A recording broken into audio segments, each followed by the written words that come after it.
Mais d'abord, la stratégie du Rassemblement national pour ces législatives avec Jonathan Dupriez. En retrait depuis plusieurs jours, Marine Le Pen se doit de reprendre la main en vue des législatives. Car face à elle, Jean-Luc Mélenchon, dans sa posture de rassembleur de la gauche, entend lui ravir le titre de premier opposant à Emmanuel Macron à l'issue des législatives. Hors de question pour elle, alors Marine Le Pen frappe fort, le chef de file des Insoumis. Je veux bien qu'un certain nombre de personnes cherchent à exister parce qu'ils n'ont pas atteint le second tour, mais la réalité c'est que compte tenu de la tripolarisation de la vie politique, Jean-Luc Mélenchon ne sera jamais Premier ministre. En revanche, si un certain nombre de Français votent pour lui, il peut transformer l'Assemblée nationale en ZAD. De son côté, Jordan Bardella a précisé la stratégie du RN en vue du scrutin. 569 candidats investis avec l'ambition de porter en priorité des mesures pour le pouvoir d'achat.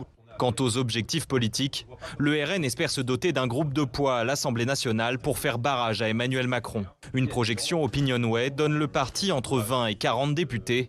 Jordan Bardella préfère rester prudent. Vous comprendrez qu'il m'est impossible de vous livrer un objectif chiffré du nombre d'élus espérés tant le mode de scrutin rend son issue imprévisible. Notre objectif est simple, en faire élire un maximum et se doter du groupe le plus puissant demain au Parlement. Tardivement mais sûrement, le RN est bel et bien lancé dans la bataille des législatives.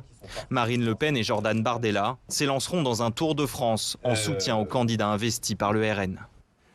Et le débat a déjà commencé sur ce plateau. Ça discute pendant le reportage. Claire Chartier, bonsoir, bienvenue. Bonsoir. Vous êtes journaliste et essayiste. Catherine Tricot, bonsoir, bienvenue bonsoir. À vous aussi, directrice de la rédaction de la revue Regard. J'accueille également Bruno Cotresse, politologue, chercheur au CNRS et au CEVIPOF. Bonsoir et bienvenue. Et Mathieu Croissando, éditorialiste politique.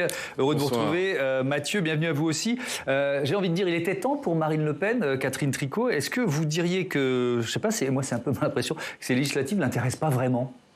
Je ne sais pas si ça ne l'intéresse pas vraiment. Elle était un peu partie se reposer probablement. Mais ce qui est assez étonnant, c'est qu'elle ne parle pas. Elle n'est pas très présente. Et pourtant, elle progresse un tout petit peu dans les sondages du jour. Oui, c'était déjà le cas. Mais c'était déjà le cas lors des présidentielles. On se rappelle que pendant que Éric Zemmour occupait les plateaux, faisait du bruit et du tintamarre, elle était quand même à bas bruit. Et finalement, elle réussissait à infuser ses idées localement. Donc, finalement, avoir une certaine discrétion, ça ne nuit pas forcément à Marine Le Pen. Ce qui est étonnant, plutôt, c'est les thèmes sur lesquels elle commence à rentrer en campagne, où elle fait... c'est vraiment Mélenchon son ennemi. Oui. Et on y reviendra parce que là, on a entendu un extrait de son intervention sur RTL ce matin, mais il y a les explications sur la ZAD que je vais vous proposer dans un instant. Mais je voudrais d'abord vous donner la parole aux uns et aux autres. Claire Chartier, qu'est-ce que vous pouvez penser de sa stratégie, notamment ce refus de pactiser avec Reconquête, avec Éric Zemmour? Je pense que précisément par rapport à Jean-Luc Mélenchon, dont elle a fait elle aussi l'homme à abattre, de la même façon qu'Emmanuel Macron, à mon avis, elle a vraiment un argument politique puissant à tirer de l'alliance qui vient d'être constituée à gauche, parce qu'elle peut apparaître, elle, et d'ailleurs elle en a joué parce que c'est ce qu'elle a évoqué ce matin à la radio, elle peut apparaître comme celle qui, elle, ne trahit pas ses électeurs, ne pactisent pas avec des forces qui seraient vaguement de la même famille, mais qui ne seraient pas conformes à tous les engagements qu'elle a tenus, elle. Pas de cuisine électorale, quoi. Exactement. Elle a évoqué Éric Zemmour, notamment sur la question de la retraite à 65 ans, qui était promue par Éric Zemmour et qui n'est évidemment pas, elle figure pas parmi ses propositions. Donc, elle peut apparaître comme celle qui incarne une forme de pureté, de sincérité, d'authenticité. Et ça, c'est assez malin, parce qu'effectivement, c'est une qualité qui apparaît comme une qualité majeure chez les Français lorsqu'on les sonde sur les dirigeants politiques et les qualités idéales qu'ils pourraient leur prêter. Donc, je trouve que c'est assez malin comme... et du coup, c'est pas elle qui l'a... Elle profite de la situation, mais Mélenchon, en fait, lui offre cet argument politique.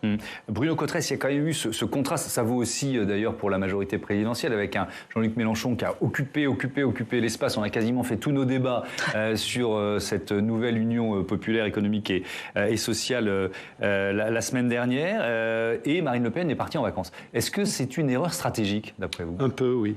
C'est un peu une erreur stratégique parce qu'en matière de dynamique d'une campagne électorale, celui qui arrive à préempter le terrain de la bataille, voire définir le terrain de la bataille, s'en sort toujours mieux généralement. C'est-à-dire, il arrive à planter le décor, il a posé la question, il arrive à faire poser une question à ces élections législatives qui partaient pour être des élections de confirmation. On se disait l'abstention va chuter, c'est le 3e et le 4e tour de la présidentielle, et lui a repris la main très vite en disant non, il y a un 3e tour qui est politique. Donc il est arrivé à un tour de force qui est d'arriver à donner un sens politique et un cadrage assez net à cette élection présidentielle qu'il a proposé de faire des élections législatives, qu'il a proposé de faire vraiment une interprétation politique, une élection de combat, alors que ça partait pour être une élection de confirmation. Donc de ce point de vue-là, Marine Le Pen, il était très urgent qu'elle essaye de reprendre la main, parce que c'est vrai que maintenant que le coup est parti du côté de Jean-Luc Mélenchon, ça va être très difficile pour Marine Le Pen de recadrer quelque chose qui soit spécifiquement Rassemblement national, de revenir sur ces thèmes de campagne présidentielle. Elle l'a cité ce matin dans l'interview RTL, le pouvoir d'achat, en disant non, mais moi je m'attendais à ce qu'Emmanuel Macron, tout de suite, il vienne sur le pouvoir d'achat. Mais un coup est parti à gauche et il va falloir un peu ramer pour Marine Le Pen pour revenir à nouveau sur ces thèmes, le pouvoir d'achat. Par contre, je partage effectivement ce qui vient d'être dit sur, au fond, elle se situe, elle, dans l'espace de la pureté des convictions, l'absence de compromission. Elle refuse toujours toute alliance avec Reconquête, et elle parle aussi un peu à un électorat de droite à qui la droite aussi ne parle pas beaucoup en ce moment, en venant sur un thème qui est, mais attention, Jean-Luc Mélenchon à l'Assemblée, c'est la ZAD, c'est l'extrême gauche. Ouais. Donc là aussi, elle essaie d'aller capter un peu de l'électorat de droite. Mathieu. Moi, je trouve qu'elle est dans un entre-deux scrutins. Un qui est le scrutin du Rassemblement national et anciennement du Front national, la présidentielle. Et un scrutin qui n'est pas du tout celui du Rassemblement national, qui est législatif. On rappelle que la dernière fois, elle a fait 33% au second tour, elle n'a eu que 8 députés. Et aujourd'hui, c'est 7 députés plus un apparenté. Je pense qu'elle est dans un entre-deux humain. Il y a une forme de décompensation après une présidentielle. Quand vous avez raté, c'est humain. Ça n'a pas touché Jean-Luc Mélenchon cette fois-ci, mais ça l'a touché les 2 fois précédentes, de façon différente, en 2012 et en 2017. Moi, il y a quelque chose qui m'a beaucoup frappé, c'est cette affiche qu'on a vue dans le sujet pour la campagne des législatives de Marine Le Pen. Vous avez 2 visages, celui de Jordan Bardella et celui de Marine Le Pen. C'est la première fois dans une affiche historiquement du Front national et aujourd'hui du Rassemblement national qu'il y a un autre visage qu'un Le Pen sur l'affiche. Et là, on a Jordan Bardella, d'accord, vous me direz, il est président par intérim, un intérim qui dure, du Rassemblement national, mais il n'est pas candidat aux législatives. Donc on a quand même la tête de Jordan Bardella, qui n'est pas candidat aux législatives, qui veut faire aller jusqu'au bout de son mandat européen, en même temps que celle de Marine Le Pen, comme si il y avait une sorte d'interrogation, en tout cas comme si on avait prévu 2 hypothèses, comme si, voilà. Je trouve que ça interroge sur la suite. Alors je dis pas du tout que Marine Le Pen va prendre sa retraite. Non, c'est pas ça. On sait qu'elle est candidate dans sa circonscription du Pas-de-Calais à un moment où elle sera vraisemblablement réélue. Mais je pense qu'elle est dans un entre-deux sur ses ambitions. Et c'est vrai que sa stratégie, elle pose question. Moi, je partage pas forcément l'avis sur la pureté, parce que d'un strict point de vue électoral, elle aurait mieux fait quand même de toper avec Éric Zemmour, même s'il y a eu tous les noms d'oiseaux pendant la campagne, parce que ça lui aurait permis d'avoir des alliances au premier tour, ce qui lui aurait plus de chances de se qualifier au second. Et puis ensuite, je trouve que sa stratégie de dire mais non, de toute façon, il n'y aura jamais de cohabitation, de toute façon, Emmanuel Macron aura sa majorité, c'est pas très mobilisateur avant un premier tour. Hein. En gros, on a perdu, mais allez-y quand même, votez pour moi, histoire qu'on ait le plus de monde possible. Je trouve que c'est un entre-deux, même stratégique. Alors, on parlait des alliances possibles avec Reconquête. Je vous propose d'écouter Guillaume Pelletier, qui était sur CNews, et comment vous dire, il continue de tendre la main. Je dis à Marine Le Pen, si vous voulez être crédible et qu'on vous croit quand vous attaquez à Jean-Luc Mélenchon et Emmanuel Macron, alors acceptez la main tendue d'Éric Zemmour, parce que seuls des centaines de députés patriotes et de droite pourraient s'opposer à la politique de Macron et Mélenchon. C'est un petit peu pathétique quand même, Catherine Tricot, non ? Oui, surtout c'est que là, je veux dire, Marine Le Pen n'est vraiment pas prête de faire alliance avec eux parce que ça la dessert. Enfin, je veux dire, je pense que c'est pour ça qu'elle ne le fait pas. C'est pas seulement pour entretenir sa pureté, c'est qu'elle sait très bien que c'est un repoussoir et que l'extrémisme qui a été développé par Éric Zemmour contrevient à sa stratégie à la fois de normalisation et d'élargissement du spectre aussi. C'est-à-dire quand même, Marine Le Pen, ce qu'elle a voulu dire, c'est que je ne suis pas simplement là pour parler de l'immigration. Elle a voulu se positionner sur des nouveaux sujets, le pouvoir d'achat, mais on se souvient qu'elle était rentrée en campagne sur la question des libertés. Donc elle cherche à élargir son assise Pourquoi est-ce qu'elle viendrait se rétrécir sur ces bases-là? Je pense que ça ne lui rapporte rien. Je pense qu'elle n'a aucune idée qu'elle puisse être Premier ministre. Et donc c'est pour ça aussi qu'elle ne va pas chercher... Mais Jean-Luc Mélenchon, y croit-il vraiment? Peut-être pas, mais en tout cas, elle ne peut pas jouer cette carte-là. Donc l'idée de faire des alliances pour avoir des centaines de députés, ça ne D'autant marche que pas. ce matin, elle évoquait les classes moyennes, ça m'a frappé. Et elle a insisté dans son intervention sur les classes moyennes. Donc on sent très bien qu'effectivement, elle veut cibler, elle veut élargir son électorat et que les classes moyennes, elles ne sont pas forcément sensibles au discours d'Éric Zemmour. Donc ça va tout à fait dans le sens qui vient d'être dit. Et puis en plus, elle sait aussi que finalement, en comparaison d'Emmanuel Macron ou de Jean-Luc Mélenchon, elle n'a pas beaucoup de territoire où elle est arrivée vraiment en tête, largement en tête. Donc du coup, ça lui donne pas énormément de possibilités. C'est ça. Donc du coup, le combat est d'une certaine manière en partie joué déjà. Pourquoi s'efforcerait-elle de mettre toutes ses forces dans la bataille? Alors justement, la géographie électorale, on va en parler tout de suite avec Steve Jourdain qui va nous donner des nouvelles. Bonsoir Steve, de Reconquête. On a l'impression que ça patine un peu à l'approche de ces législatives. Oui, mais ça, il faut surtout pas le dire. N'allez pas le dire à un responsable du parti. En apparence, tout va presque bien. Reconquête, c'est un parti jeune qui compte officiellement plus de 125 000, alors que je me trompe pas, 566 adhérents. Ça, c'est le décompte officiel. C'est beaucoup, c'est quasiment un mouvement de masse à l'échelle française. À titre de comparaison, le Parti socialiste, c'est officiellement environ 20 000 membres. Et puis, regardez cette photo, Thomas. Cette photo, elle va vous plaire. C'est Éric Zemmour qui réunissait lundi à Paris, à la salle Wagram, les candidats Reconquête aux législatives. Sur le papier, tout va donc très bien. Éric Zemmour, qui hésite encore à se présenter lui-même, il est fier de présenter 550 candidats au scrutin du mois prochain. Écoutez-le. Regardez-vous, parmi nos 550 candidats, il y a des profils si différents.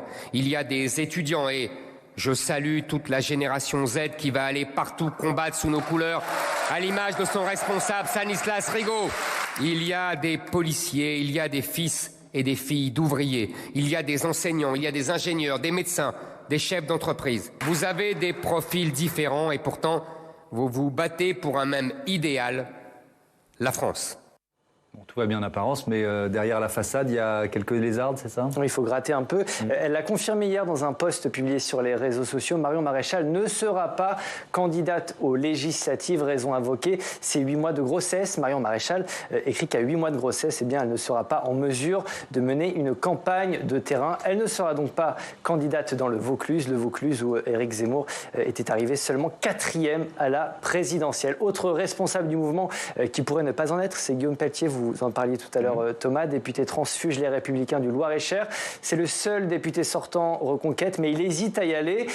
Il faut dire que dans sa circonscription, Éric Zemmour est là encore arrivé 4e. Guillaume Pelletier devrait faire connaître ses intentions dans les heures qui viennent. Et puis, lui non plus n'ira pas. Lui, c'est Samuel Lafont, le monsieur réseaux sociaux d'Éric Zemmour. Il était annoncé candidat dans le Gard. Il a finalement jeté l'éponge. Raison officielle, une incompatibilité d'agenda. Le Gard, c'est un département où Éric Zemmour était arrivé 4e au premier tour de l'élection présidentielle. Il avait fait 9,7% des suffrages. On attend maintenant la décision d'Éric Zemmour. Ira-t-il pas? S'il y va, est-ce qu'il ira à Paris? Est-ce qu'il ira dans le Var? En tout cas, Thomas, il n'y aura vraisemblablement pas de groupe Reconquête à l'Assemblée nationale au mois de juin. Alors, pour un candidat lambda, pourquoi se présenter si c'est pour perdre? Est-ce que c'est simplement l'intention qui compte finalement? Écoutez la réponse du sénateur Sébastien Meurant. C'est pas l'intention qui compte, c'est l'engagement qui compte, et c'est l'engagement au service d'une cause qui est noble, contrairement à être en marche, on sait pas où on va, nous on sait où on va, et les 550 candidats qui vont aller se présenter, ils savent où ils veulent mener la France, et ça c'est un engagement qui sera, quoi qu'il arrive, noble, et quoi qu'il arrive, utile pour le pays et pour eux. Donc ça sera, il n'y aura pas de défaite honorable. Voilà, il n'y aura que des victoires. Que des victoires. Au rang des victoires ces dernières heures du côté de Reconquête, la candidature de Stanislas Rigaud, le porte-parole du parti. Il est jeune, il a 23 ans, il a refusé les avances du Rassemblement national. Il se présentera sous les couleurs de Reconquête dans le Vaucluse. Thomas. Merci Steve pour toutes ces informations.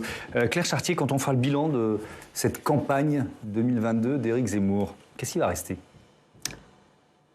Quand même une énorme déception du côté d'Éric Zemmour. Enfin, c'est quand même quelqu'un qui était persuadé. Il disait, j'y pensais en regardant votre reportage, il disait que au lendemain des élections, il allait être, s'il ne gagnait pas, enfin s'il ne s'est pas qualifié, il serait de toute façon le chef de l'opposition.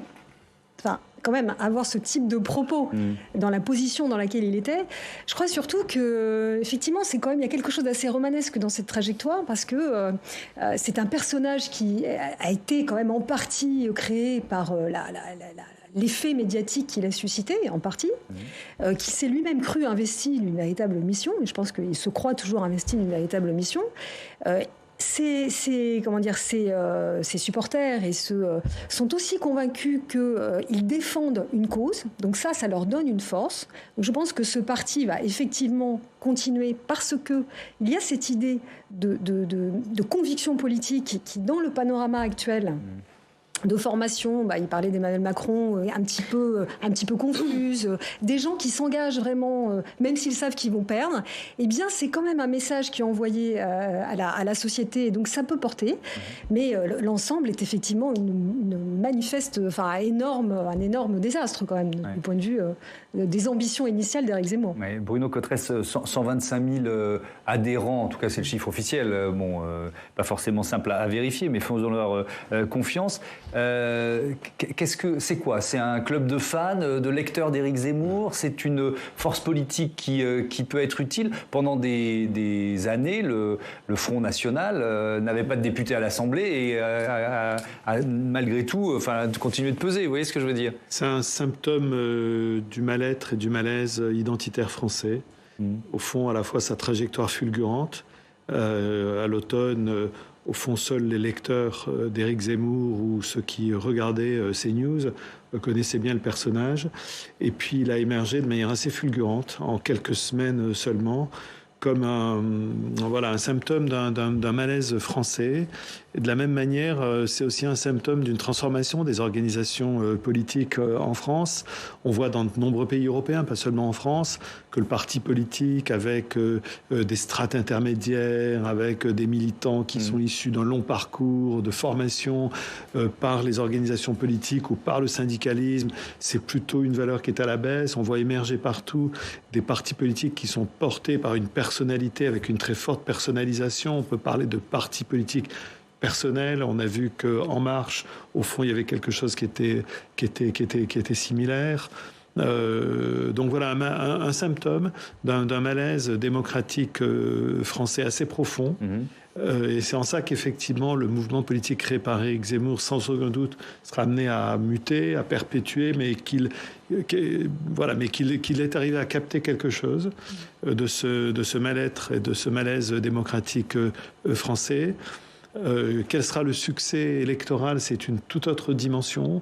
On voit qu'au fond, si on reprend maintenant les élections qui vont se succéder, il y a peut-être guère qu'aux élections européennes de 2024 qu'Éric Zemmour pourra tenter d'exister, avec des listes qui sont des listes nationales, où il va être sur un thème sur lequel il a sans aucun doute des choses à dire aux électeurs qui le portent au nu.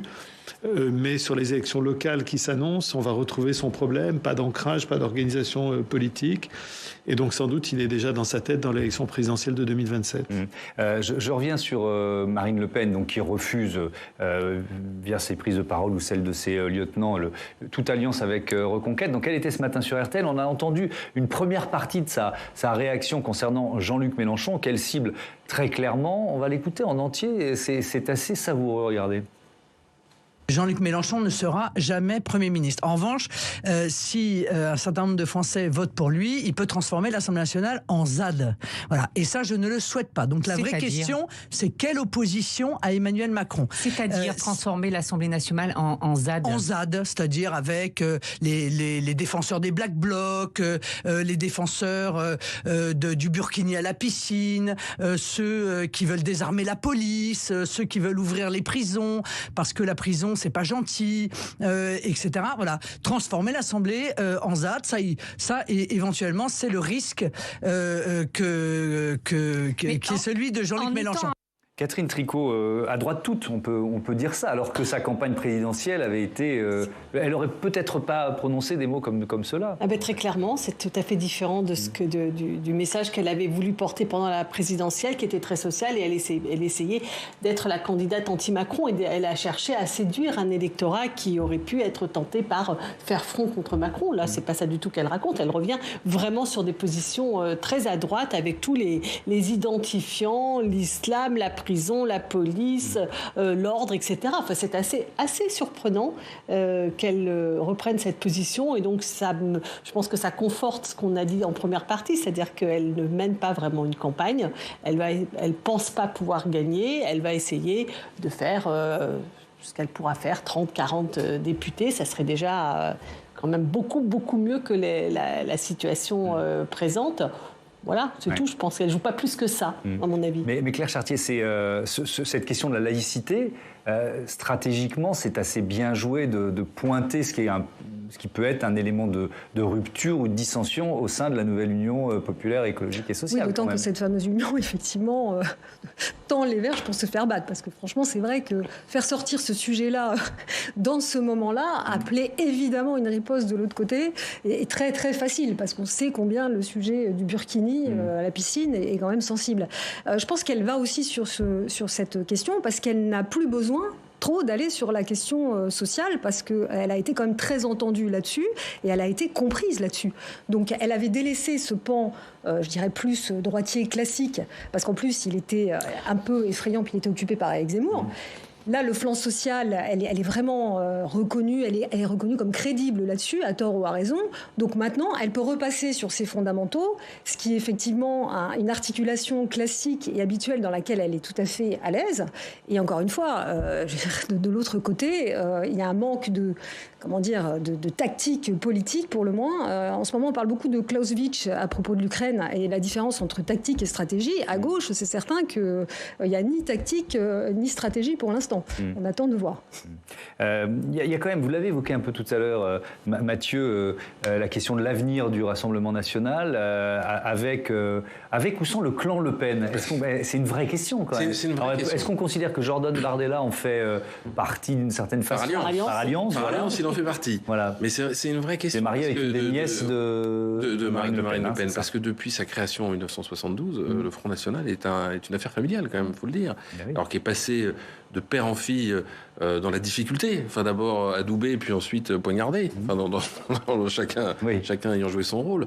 Mais c'est une vraie question, parce que c'est même une marque en politique, Le Pen. C'est quand même une des rares femmes politiques françaises, j'allais dire personnalité politique, à pouvoir faire campagne sur son prénom, parce que tout le monde connaît son nom.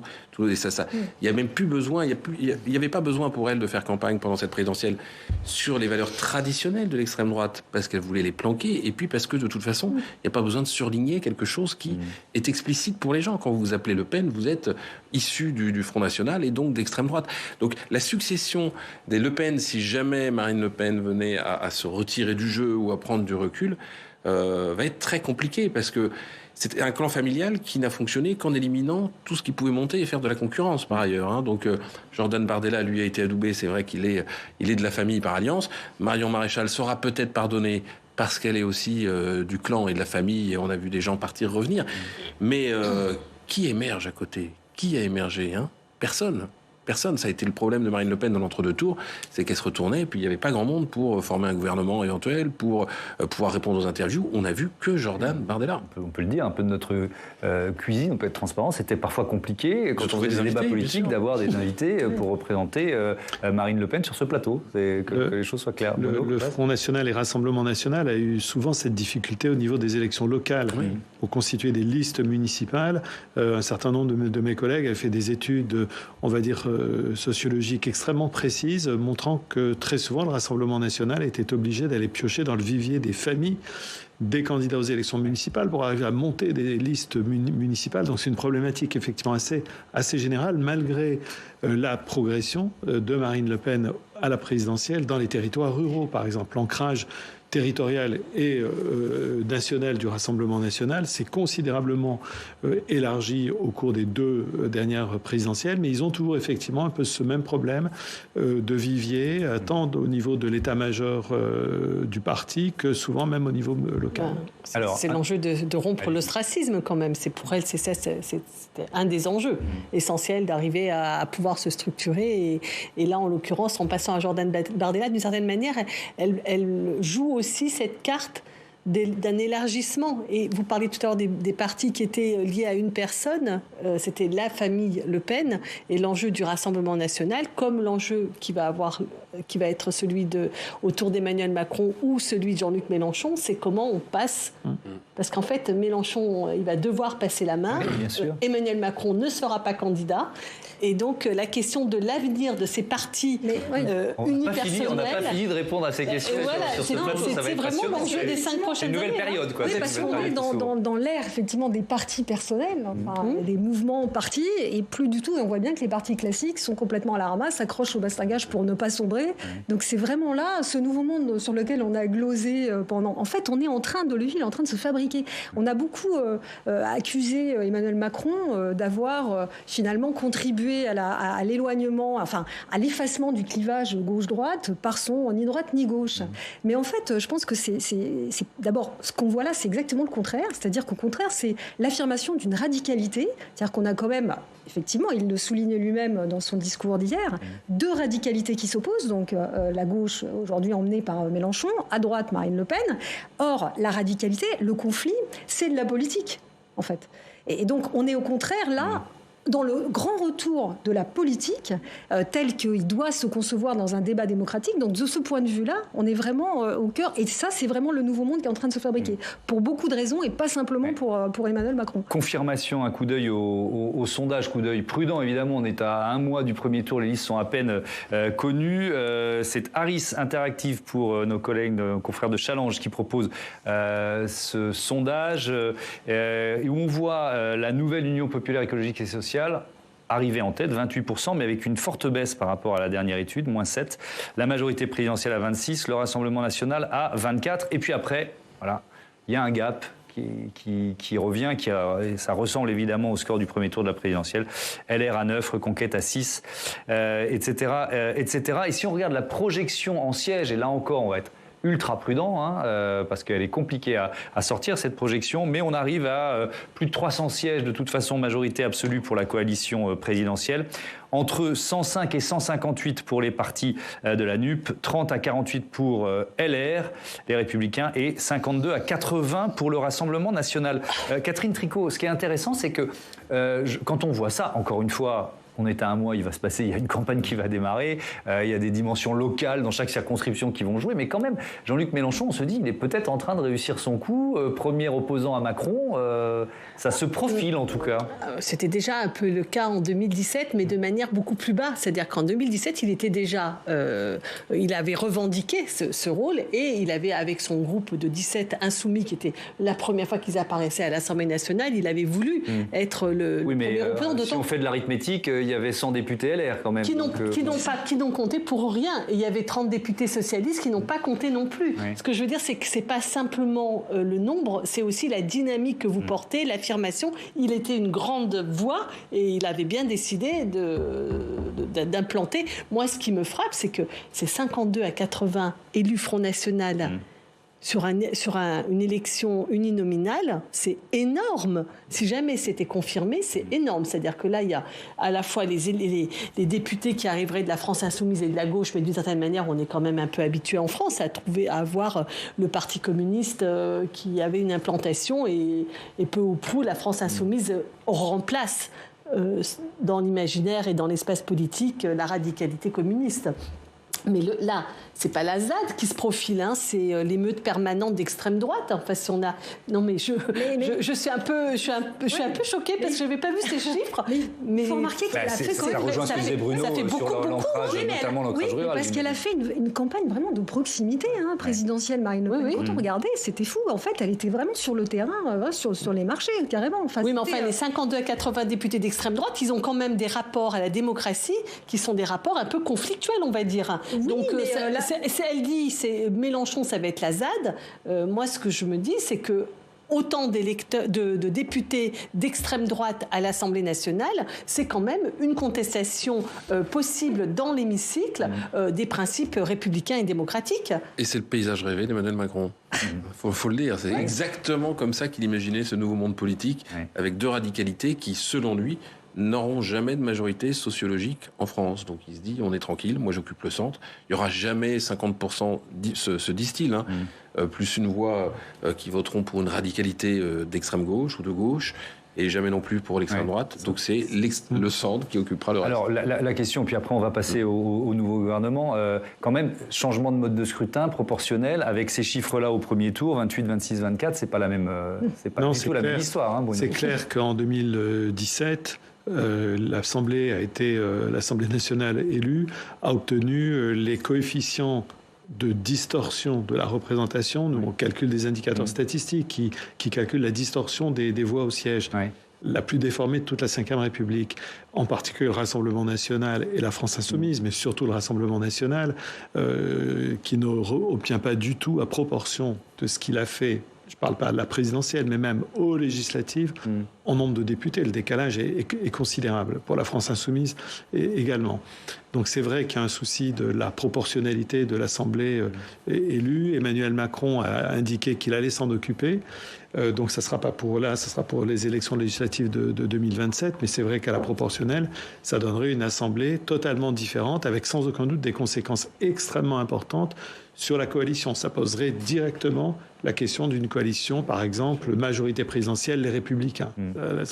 On serait en train de parler de ça, effectivement. Oui. Alors, on va parler de l'autre fait politique de cette journée, le dernier conseil des ministres du gouvernement Castex, après 2 faux départs, c'est la bonne. Le président de la République, d'ailleurs, a rendu un hommage appuyé à Jean Castex. C'est ce que Gabriel Attal a raconté ce matin. Il a indiqué qu'il y a près de 2 ans, Jean Castex a accepté de diriger un gouvernement de combat. Oui, il y a eu des combats depuis 2 ans, avec des crises, évidemment, la crise sanitaire, la guerre en Ukraine aussi, et évidemment beaucoup d'autres enjeux. Et il a remercié à nouveau Jean Castex d'avoir accepté cette mission. Il a dit avec solennité et affection qu'il avait été très fier d'être autour de cette table avec Jean Castex et avec son gouvernement ces 2 dernières années. Mathieu, on peut dire que cet hommage n'était pas fin. Il y a plein de bonnes raisons pour ça. Pour Emmanuel Macron, Jean Castex aurait été un Premier ministre idéal. Idéal, pourquoi ? Idéal, ça veut d'abord dire loyal. Rendez-vous compte qu'en 2 ans, on n'a pas eu le début de commencement d'une fuite, d'un tiraillement entre les 2 têtes de l'exécutif. C'est quand même notable. Idéal toujours pour Emmanuel Macron, ça veut dire travailleur. Et sur ce point, Jean Castex s'est montré quand même d'une abnégation sans faille, faisant tout ce que lui demandait le président, assumant les virages et les revirements, les textes de loi et les confinements. Idéal, ça veut aussi dire modeste. Et modeste, Jean Castex l'a été dans la courbe de ses sondages, qu'a épousé de façon très scrupuleuse celle du président. Il l'a été aussi dans ses ambitions. Il rêvait pas d'être calife à la place du calife, Jean Castex. Il a laissé le chef de l'État prendre la lumière quand il le souhaitait, lui se chargeant du sale boulot. Il a été accommodant, il a accepté sans broncher cette hyper-présidence avec un Emmanuel Macron qui décide de tout seul et lui se satisfaisant, Jean Castex, du rôle de collaborateur. Idéal enfin toujours parce que ça veut dire complémentaire. Il était capable d'une forme d'horizontalité pour compenser la verticalité du président, capable face à ce président des villes d'être un Premier ministre des champs, capable d'apparaître proche des gens, les pieds dans la glaise ou cherchant ses lunettes dans ses poches, alors qu'on dit Emmanuel Macron hautain, lointain, voire cassant. Son seul acte de résistance, au fond, ça aurait été de refuser d'aller jusqu'aux législatives, de rester à Matignon jusqu'aux législatives. Là, il a dit non, il n'en était pas question, et à un moment, il ne faut quand même pas pousser Jean Castex plus loin qu'il ne le souhaiterait. Est-ce que Emmanuel Macron a forcément besoin d'un profil similaire pour ce second quinquennat ? Tout dépend en fait de quelle couleur il entend donner à ce début de second quinquennat et quelle méthode il entend employer.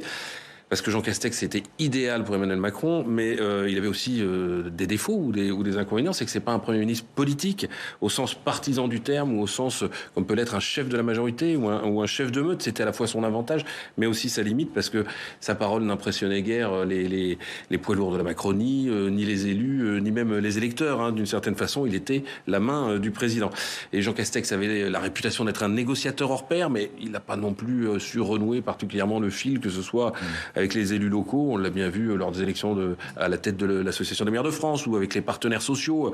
Alors, il y a quand même quelque chose qui interroge. On a 2 poids lourds du gouvernement. Vous prenez Jean-Michel Blanquer ou Éric Dupond-Moretti qui ne parlent plus à leur syndicat maison depuis 2 ans. C'est quand même pour un chef de gouvernement qui était censé renouer le fil du dialogue, ça pose question. Mais enfin, Jean Castex était un bon techno, un bon connaisseur. Donc voilà, on voit un peu les choix que va avoir Emmanuel Macron.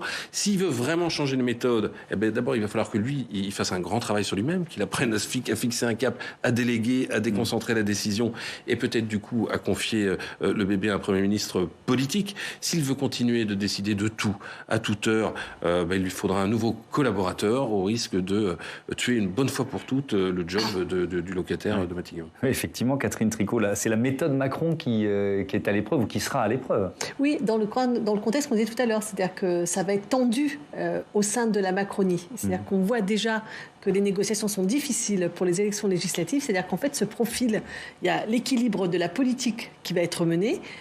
Est-ce qu'elle va être écologique? Est-ce qu'il va y avoir la retraite à 65 ans contre les syndicats? Est-ce qu'ils vont passer en force? À quel rythme, etc. Et puis, il y a l'avenir de ce mouvement qui est et de droite et de gauche et qui essaye de repousser aux extrêmes. Et il y a beaucoup de monde qui pense pouvoir être la relève possible. Et en ce sens, moi, j'ai l'impression qu'un Premier ministre qui serait qu'un techno aurait du mal parce qu'il va falloir quelqu'un pour tenir un peu les chevaux calmes. Et déjà pour mener cette campagne législative aussi. Il y a cette première échéance dans 4 semaines, mais plus long terme, il va falloir quand même mettre de l'ordre dans cette maison pour tenir un quinquennat avec un appui politique pour Emmanuel Macron qui n'est pas si installé que ça. Il n'a pas fait de campagne quand même à l'élection présidentielle. Il fait 4 semaines. Non, mais il fait 4 semaines de campagne. On ne peut pas dire qu'il a eu un mandat qui relève d'un débat politique profond dans la société. Donc il va falloir qu'il fasse son mandat et qu'il calme les ambitieux. Je pense qu'un Premier ministre charpenté serait nécessaire. Le président de la République qui aurait, au conditionnel, essuyé plusieurs refus de personnalités féminines, puisqu'il chercherait une première ministre. Ça vous a surprise? Oui, ça m'a surprise, parce que c'est vrai que c'est quand même pas banal. Enfin, moi, en tout cas... Sinon, ça ne se refuse pas. Les interlocuteurs me disaient quand même, en évoquant l'une des 3 personnalités féminines en question, qui dirige un gros groupe immobilier, c'est quand même entre ce groupe-là et Premier ministre, il n'y a pas photo. Donc, si, il y a photo, visiblement. Donc, les règles du jeu ont changé, c'est ce que j'évoquais tout à l'heure. Et effectivement, là, c'est encore un exemple du nouveau monde. Et puis, finalement, de cette distance prise mais même par l'opinion publique au sens large, pas simplement par les personnalités dont on parle, par rapport aux règles classiques politiques. Pour revenir un instant sur le Premier ministre, je pense que ça tient aussi au statut que va vouloir lui donner Emmanuel Macron. Parce que, en fait, si le Premier ministre est considéré et investi comme tel par Emmanuel Macron comme un chef de la majorité, ce qu'il est censé être constitutionnellement, eh bien là, il aura ce rôle-là parce qu'un chef de la majorité, Premier ministre, c'est celui qui va parler aux députés, qui met du lien, qui fait de la pédagogie et qui donc aussi tient tout cet ensemble et qui est effectivement relativement disparate. Donc ça ne va pas être très facile, cette confédération de majorité présidentielle. Mais tout dépend de la volonté là d'Emmanuel Macron, indépendamment du nom. C'est est-ce qu'il va vouloir véritablement investir son Premier ministre de cette mission-là? Nicolas Sarkozy ne l'avait pas fait. Vous avez évoqué le mot collaborateur, c'est ce que ça voulait dire. Donc entre collaborateur et chef de la majorité. C'est le terme que Nicolas Sarkozy avait employé dans une interview pour qualifier François Fillon. Donc, si vous voulez, cette attitude-là d'Emmanuel Macron, elle n'est pas nouvelle puisqu'elle a été effectivement initiée par Nicolas Sarkozy. Et les deux s'entendent bien d'ailleurs. Mais donc, on va voir quel est le choix d'Emmanuel Macron sur exactement le rôle qu'il va lui faire jouer. Et l'avenir de Jean Castex, allez, on termine là-dessus. Bruno Cotresse. Moi, je mets un pari qui va devenir personnalité politique préférée des Français parce qu'il ne va plus faire grand-chose, parce que finalement, on va se souvenir qu'il était là au soutien dans une période difficile. Oui, je n'ai aucun doute sur la même chose que vous. Effectivement, il deviendra une des personnalités politiques préférées des Français. D'abord parce que pour toutes les raisons qui ont été rappelées tout à l'heure, son profil relativement modeste, il n'a pas incarné l'avidité d'exercer le pouvoir coûte que coûte. Effectivement, il restera très fortement associé dans la mémoire des Français à la gestion du Covid, fondamentalement, et aussi à l'inflexion de la gestion du Covid, parce que au tout début, on se rappelle plus, mais c'était pas simple la gestion du Covid, et lui arrive. Donc, je pense qu'il va rester très associé pour les Français à la gestion du Covid. Le personnage, il est arrivé à créer un personnage. Et ça, c'est important pour conserver la mémoire des Français, incarner quelque chose, son accent, sa particularité.